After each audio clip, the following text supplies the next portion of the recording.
Oke, kita mundur sebentar ke tahun terakhir Perang Dunia Kedua. Sebuah kekaisaran raksasa lagi diambang kehancuran total.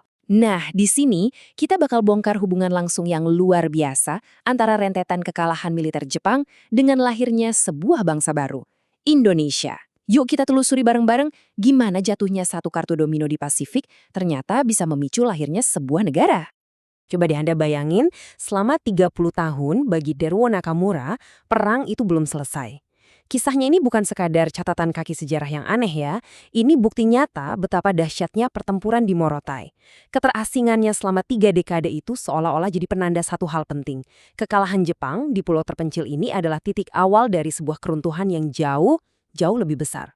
Nah, dari kisah personal Teruo Nakamura tadi, sekarang kita lihat gambaran besarnya. Selama bertahun-tahun, Jepang itu kan kayak kekuatan yang nggak bisa dihentikan. Tapi di tahun 1944, semua berubah. Mereka nggak lagi menyerang. Justru sebaliknya, kekaisaran ini sekarang dipaksa bertahan mati-matian. Mencoba mempertahankan wilayah-wilayah yang udah susah payah mereka rebut. Dan pusat pertahanan mereka ada di mana coba? Iya, di wilayah yang kita kenal sekarang sebagai Indonesia. Sekutu tuh pinter. Mereka tahu, untuk melumpuhkan mesin perang Jepang nggak perlu langsung serang Tokyo. Cukup putus aja urat nadinya, sumber daya vital yang mengalir dari kepulauan kita ini ke daratan utama Jepang. Strategi sekutu itu sebetulnya simple banget tapi mematikan. Tujuannya ada dua dan jelas banget. Satu, rebut pangkalan udara buat menguasai langit. Dua, kuasai ladang minyaknya biar mesin perang Jepang mogok kehabisan bensin.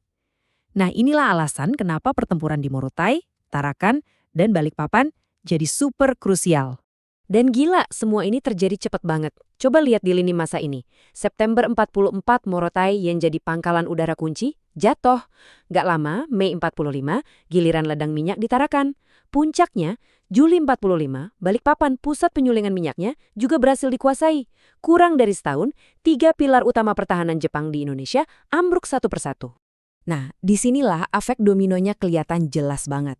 Kehilangan Morotai itu bukan cuma soal satu pulau, bukan.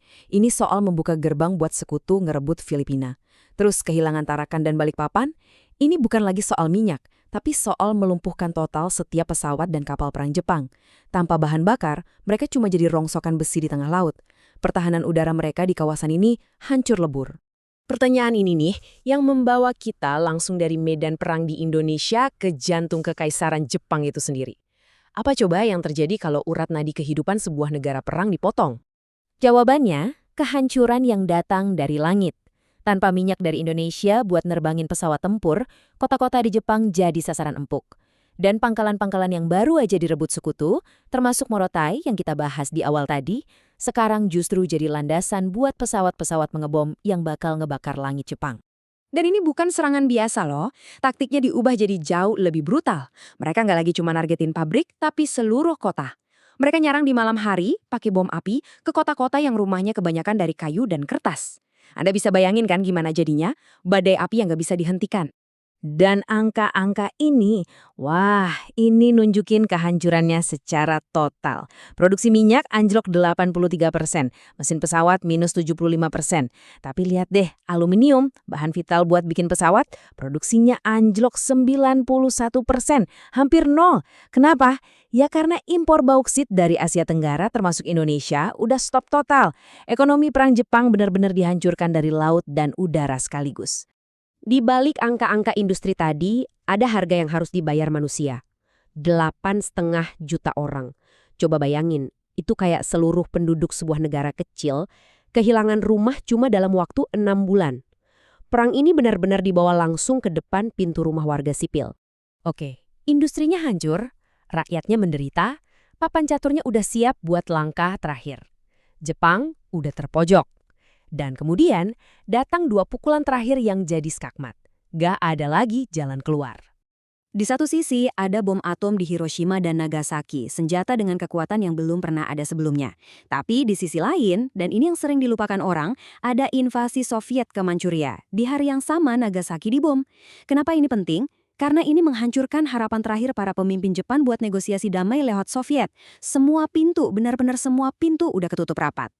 Dan kutipan dari Kaisar Hirohito ini nunjukin betapa paniknya mereka di level tertinggi. Justru ancaman Soviet inilah yang bikin istana kalang kabut dan merasa harus segera mengakhiri perang. Situasinya udah bener-bener di luar kendali. Nah, sekarang kita tarik lagi benang merahnya kembali ke Indonesia. Karena justru di tengah-tengah kekacauan dan kepanikan Jepang inilah sebuah kesempatan emas yang nggak terduga muncul. Keputusasaan mereka di medan perang secara langsung dan dramatis mempengaruhi kebijakan mereka di sini. Coba kita lihat timeline ini deh. Ini keren banget hubungan sebab akibatnya. Posisi Jepang melemah di bulan April, BPUPKI dibentuk. Lalu perhatiin, bom atom jatuh tanggal 6 Agustus. Besoknya tanggal 7, langsung PPKI dibentuk, cepat banget kan? Terus Soviet invasi tanggal 9. Urgensinya makin menjadi-jadi. Jadi setiap pukulan yang diterima Jepang secara langsung mempercepat langkah mereka memberi kemerdekaan buat Indonesia. Puncaknya adalah momen yang kita kenal sebagai kekosongan kekuasaan atau vacuum of power. Ini momen krusial banget. Celah waktu yang sempit, di mana tentara Jepang udah lemas dan gak berdaya, tapi tentara sekutu sebagai pemenang perang belum datang. Nah, di jeda singkat inilah para pahlawan kita bergerak cepat. Jadi, intinya apa? Intinya adalah ini, janji kemerdekaan dari Jepang itu bukan hadiah yang tulus. Sama sekali bukan. Itu cuma manuver politik negara yang lagi sekarat buat mengelola keruntuhannya sendiri. Tapi, dan ini yang paling penting, para pendiri bangsa kita cerdas. Mereka pakai manuver putus asa Jepang ini buat kepentingan kita sendiri. Mengubahnya jadi fondasi negara merdeka. Pertanyaan ini merangkum semua cerita kita hari ini. Jadi, kalau kita renungkan lagi, kemerdekaan Indonesia itu hadiah dari kekaisaran yang kalah atau sebuah kesempatan yang dengan berlian direbut dari puing-puing keruntuhan mereka.